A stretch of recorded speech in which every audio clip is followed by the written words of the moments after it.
اتوار 2 جولائی 2023 دا بلوچ سرکل کی news team کی جانب سے تمام سننے والوں کو سلام۔ فدائی سمیہ اپنے ٹارگٹ کا چناؤ بہتر انداز میں کیا۔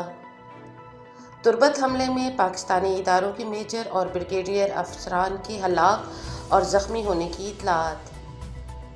احتجاج کے دوران کنسرٹ میں شرکت، فرانسیسی صدر تنقید کا نشانہ۔ تربت فدائی سمیہ کی نماز جنازہ پر شرکت کرنے پر بی بی اور جمعیت علماء اسلام کی رہنما معطل۔ فرانس میں نوجوانوں کی ہلاکت کے خلاف پرتشدد ہنگامے، 1300 مظاہرین گرفتار۔ تربت ڈیرہ مراد جمالی، سنجاوی اور خوزدار میں واقعات، 3 بچے سمیت 6 جاں بحق، 2 زخمی۔ خوزدار پریس کلب کے سینئر رکن محمد خان سواسولی پر قاتلانہ حملہ۔ تربت ایف سی کی پہلی گاڑی جو گارڈ کیری گاڑی تھی، اسے گزر دینے کے بعد جو پیچھے سے آفیشلز کی 2 گاڑیاں آتی ہیں، انہیں سمیہ بلوچ نشانہ بناتی ہیں۔ پہلی گاڑی کے گزرنے کے بعد وہ کچھ لمحہ کے لیے ٹھہر جاتی ہے تاکہ پچھلی گاڑی قریب آ سکے، جو فدائین سمو کا ٹارگٹ تھیں۔ اسی طرح سی سی ٹی وی فوٹیج میں پولیس کا قافلہ دیکھا جا سکتا ہے جو سڑک کے دوسری جانب ہوتا ہے۔ اس تک تو ہم پہنچنا بھی نہیں چاہتے تھے اور دوسرے راستے سے نکل جاتی ہے۔ ہفتے کے روز تربت میں بلوچ لبریشن آرمی کے خودکش حملے میں پاکستانی عسکری اداروں کے ایک بریگیڈیئر اور میجر کے زخمی اور ہلاک ہونے کی اطلاعات ہیں۔ بلوچستان سے تعلق رکھنے والے صحافی کیا بلوچ نے اپنے باوثوق ذرائع کا حوالہ دیتے ہوئے انکشاف کیا ہے کہ خودکش حملہ آور کا ہدف بریگیڈیئر عرفان تھا، جس کا تعلق ملٹری انٹیلیجنس ایم سے ہے۔ انہوں نے کہا ہے کہ بریگیڈیئر کے زخمی ہونے کی بھی اطلاعات ہے، تاہم مبینہ طور پر میجر عبدالباسط نامی شخص اس حملے میں ہلاک ہوا۔ واضح رہے کہ اس حملے کے حوالے سے پاکستانی فوج کا موقف تاحال سامنے نہیں آیا۔ خیال رہے کہ گزشتہ مہینے 24 جون کو تربت میں پاکستانی فورسز کی انتہائی اہم قافلے کو B L A Majeed brigade کی خاتون فدائی سمیہ بلوچ نے حملے کا نشانہ بنایا تھا۔ بی ایل اے کی جانب سے جاری بیان میں تنظیم کے ترجمان جی این بلوچ نے کہا، یہ فدائی حملہ مجید بریگیڈ کی جاں باز خاتون فدائی شہید سمیہ قلندرانی بلوچ عرف سمو ولد عبید قلندرانی نے سر انجام دیا۔ انہوں نے رضاکارانہ طور پر مجید بریگیڈ کو اپنی خدمات پیش کیں۔ آج دشمن پر کامیاب فدائی حملہ کر کے بلوچ تاریخ میں امر ہو گئیں۔ یاد رہے بی ایل اے کے مجید بریگیڈ کی یہ دوسری خاتون ہے جو فدائی حملہ کر چکی ہے۔ اس سے قبل کیچ سے تعلق رکھنے والی شہید شاری بلوچ نے چینی ارکان کو کراچی یونیورسٹی میں نشانہ بنایا تھا۔ فرانس میں گزشتہ 4 روز سے جاری احتجاجی لہر کے دوران صدر ایمانوئل میکرون کی ایک کنسرٹ میں شرکت کی تصاویر سامنے آنے کے بعد ان پر شدید تنقید کی جا رہی ہے۔ فرانس کی حکومت نے ایک الجزائر نژاد نوجوان کی پولیس فائرنگ سے قتل کے بعد 4 روز سے جاری پرتشدد احتجاج پر قابو پانے کے لیے ملک کے مختلف شہروں میں 45,000 پولیس اہلکار اور 72 بند گاڑیاں تعینات کر رکھی ہیں۔ اس دوران گزشتہ روز اس وقت تنقید کا رخ فرانسیسی صدر کی جانب مڑ گیا جب ان کی ایک کنسرٹ میں شرکت کی تصاویر اور ویڈیوز سوشل میڈیا پر وائرل ہو گئیں، جس کے بعد صارفین کی جانب سے انہیں سخت تنقید کا نشانہ بنایا گیا۔ خبر رساں ادارے روٹرز کے مطابق تشدد کی اس لہر کے دوران سینکڑوں گاڑیوں اور عمارتوں کو جلایا جا چکا ہے، جبکہ کئی سٹورز بھی لوٹ لیے گئے۔ یہ فرانسیسی صدر ایمانوئل میکرون کے دور میں 2018 کے دوران ہونے والے احتجاج کے بعد اب تک کا سب سے بڑا بحران ہے۔ یہ مظاہرے 27 جون کو اس وقت شروع ہوئے جب پیرس کے مضافاتی اور کم آمدنی والے افراد پر مشتمل قصبے نائٹرے میں 17 سالہ ناہل ایم ٹریفک اشارہ توڑنے کی پاداش میں گولی مار کے قتل کر دیے گئے، جس کے بعد مظاہرین نے مقتول کی والدہ کی قیادت میں نااہل کے لیے انصاف جیسے نعرے لگائے اور بعد ازاں ایک مقامی بینک کو آگ لگا دی۔ فرانس کے وزیر داخلہ جیرالڈ کے مطابق پرتشدد مظاہروں میں ملوث ہونے کے الزام میں جمعے کو مزید 270 افراد کو گرفتار کر لیا گیا ہے، جس کے بعد اس احتجاج کے دوران گرفتار افراد کی تعداد 100 سے زیادہ ہو چکی ہے۔ صرف جمعے کی رات کو جنوبی شہر مارسیل سے 80 افراد کو گرفتار کیا گیا۔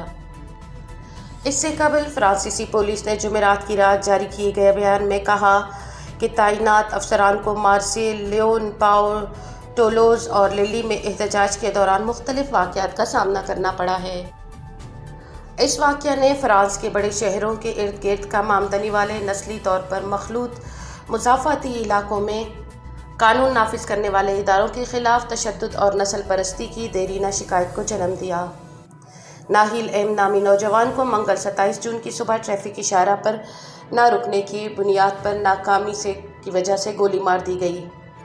ناہیل مرسڈیز AMG پر سوار تھے اور جب انہوں نے اشارے کے باوجود گاڑی آگے بڑھائی تو ایک پولیس اہلکار نے قریب سے ڈرائیور سائڈ پر فائرنگ کی، جس کے بعد بائیں بازو اور سینے میں لگنے والی ایک گولی سے ان کی موت ہو گئی۔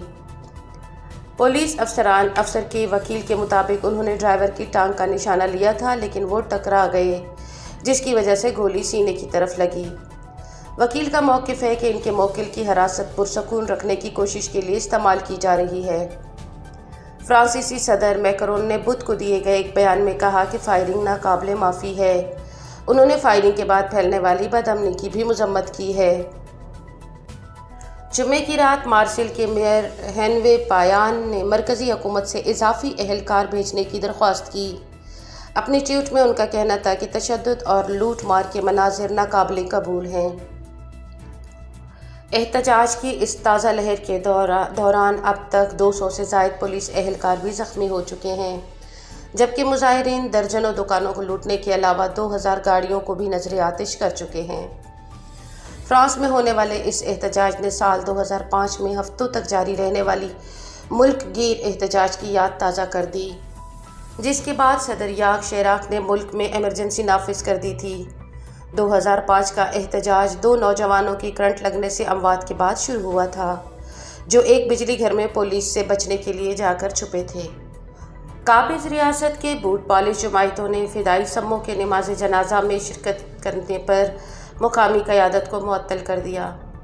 پاکستان پیپلز پارٹی نے پارٹی کے ضلعی صدر حاجی قدیر احمد کو معطل کر دیا۔ ان پر پارٹی ڈسپلن کی خلاف ورزی کا الزام لگایا گیا ہے۔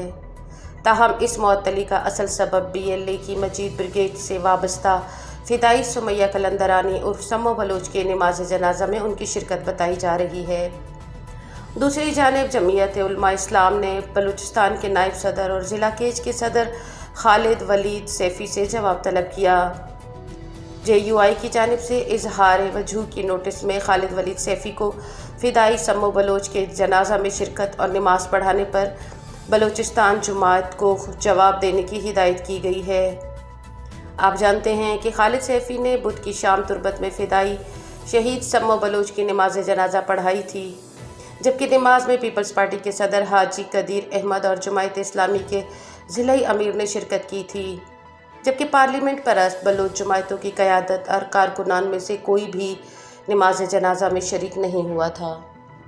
نصیر آباد پولیس کے مطابق نصیر آباد ڈویژن ہیڈ کوارٹر ڈیرہ مراد جمالی کے عقب سے گزرنے والی نہر بڈفیٹر کینال میں عید کی چھٹیاں انجوائے کرنے کے لیے آنے والے ایک ہی خاندان کے 3 بچے پانی میں ڈوب گئے، جنہیں مقامی افراد نے اپنی مدد آپ کے تحت 1 گھنٹہ تلاش کرنے کے بعد نکال لیا۔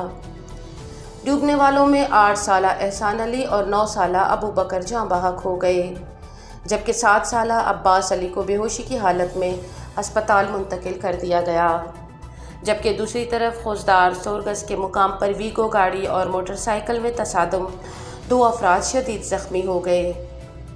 زخمیوں کو ہسپتال منتقل کر دیا گیا۔ ہسپتال میں ڈاکٹر نہ ہونے کی وجہ سے زخمیوں کا علاج نہ ہو سکا اور ایک شخص جاں بحق ہو گیا۔ ورثاء کی جانب سے ہسپتال میں توڑ پھوڑ کی گئی۔ خوزدار میں پریس کلب کے سینئر صحافی سابق فائنانس سیکرٹری محمد خان ساسولی پر قاتلانہ حملہ ہوا اور وہ معجزانہ طور پر محفوظ رہے۔ حملہ آوروں نے ان کو نشانہ بنانے کی کوشش کی اور متعدد فائر کیے جو گاڑی میں جا لگے۔ محمد خان ساسولی جمعہ کی شب بازار سے گھر اپنی گاڑی میں جا رہے تھے کہ ان کے گھر سے چند کلومیٹر کے فاصلے پر سونیجی روڈ پر موٹر سائیکل سواروں نے ان پر فائر کھول دیا۔ فائر ان کی گاڑی میں جا لگے اور ان کی گاڑی کے ٹائر بیسٹ ہوئے۔ فائرنگ کے بعد حملہ آور آسانی سے فرار ہونے میں کامیاب ہو گئے۔ بعد ازاں پولیس اور سیکیورٹی اہلکار موقع پر پہنچ گئے۔ SSP Khuzdar Fahad Khan Khosa, SHO Khuzdar city Abdullah Pandrani, SHO Khuzdar Saddar تھانہ Ata Ullah Jamot, district in charge CIA Maqbool Ahmed Musiani, Khuzdar press club کے سابق صدر منیر نور گرگناڑی، سابق صدر عبداللہ شاوانی موقع پر پہنچ گئے۔ دریں اثنا پولیس جائے وقوع کا معائنہ کیا اور شواہد اکٹھے کر لیے گئے۔ اس کے ساتھ ہی دی بلوچ سرکل کی نیوز ٹیم اپنے تمام سننے والوں سے اجازت چاہتی ہے۔ ہمیں سننے اور ہمارے ساتھ جڑے رہنے کے لیے آپ سب کا بہت شکریہ۔